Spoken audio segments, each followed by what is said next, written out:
You know, I've noticed that there's something that I like to call the Davos glance. When you meet someone, they do not look you in the eye. They look you in the chest. Well, no, they look you in the eye first, then they look down at your chest. The other thing they do is look over your shoulder for the next one. To see who else is coming in the room. Exactly, yes. That's probably the probably Davos glances, I would say. But there's badge recognition, because you walk in the room and people assume that if you're here, you must be important, but they don't quite know who you are. Not necessarily so, but there was somebody in the ad business who said, you know, you always had to smile at anybody you saw in the elevator because they might be a client.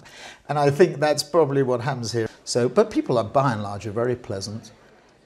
Access here is extraordinarily good. How long have you been coming to Davos? More years than I care to admit. I think it's probably about 25 years, actually. 25 years? Yes. What do billionaires talk about behind closed doors? I wouldn't know, I'm not a billionaire. All right, let's say poorer people who are only worth a few $100 million, what do they talk about behind closed doors? They talk about the issues. Now, you're worth a few $100 million or so. Not quite as much, but a reasonable sum. Why is this worth it to you?